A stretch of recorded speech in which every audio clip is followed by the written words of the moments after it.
Optagelse. Action. Jeg er ikke i billedet. Hej, jeg hedder Vincent Velius, og i dag har vi tænkt os at lave differentiation af produkt, som der har sætningen, hvis funktionen fx og funktion gx er differentiable.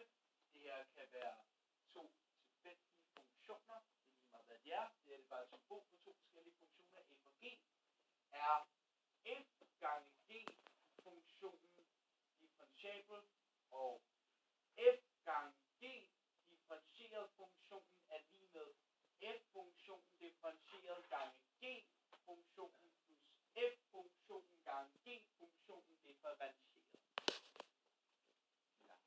Skal vi lige bevise det? Først, så har vi skrevet herop f gange g gange parentes x0 plus h minus parentes f gange g parentes plus parentes x0 plus x0 parentes. Ja, det er der avanceret. Sådan er angivet-matematik. Hvis vi lige første gang er vi lige ude med dem her, ikke også? Fordi vi skal helst have noget, der giver mening. Så f gange x0 plus h er lige f gange x0 plus h gange g gange x0 plus h, og det vi så skrevet her, det samme har vi gjort her. Vi er bare gange parenteserne uden det hinanden. Hvad vi så også lige gør her, er at vi inkluderer nogle selvbryggede værdier ind i ligningen.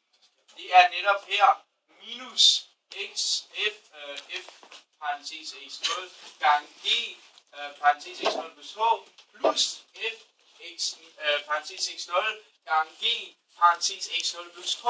Grunden til at vi kan inkludere det her ud fra ingenting er fordi at denne her er lige med denne her, fordi at dem her lagt sammen er lige med ingenting, fordi det er minus det her plus det der, og det er det samme. Ja. Så er I bare med at følge med.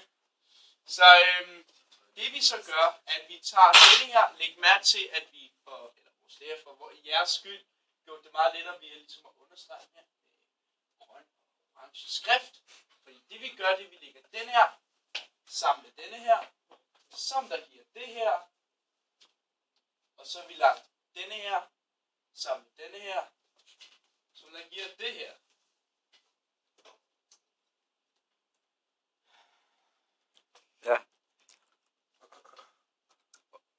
Ja, okay. Og så har vi det, der er markeret med blåt stiplet linje der.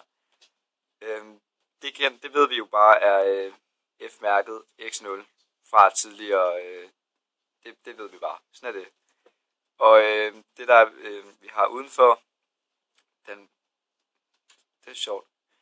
Det var okay. Hvad hedder det? Uden for den blåt stiplede linje, det er kontinuert. Så det skal ikke differentieres. Så når vi når i det tredje trin her, hvor vi har grænseværdien for h mod 0. Nej, grænseværdien er hældningen af sekventen.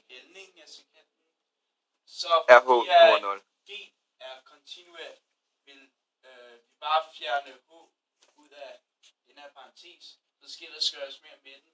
Men denne her bliver til det her. Ja, lige det samme med over på den anden side af plustegnet, så det der med rødt stiplet, det er også bare G mærket af x0, og f af x0 er også kontinuert, og der bliver ikke ændret ved det.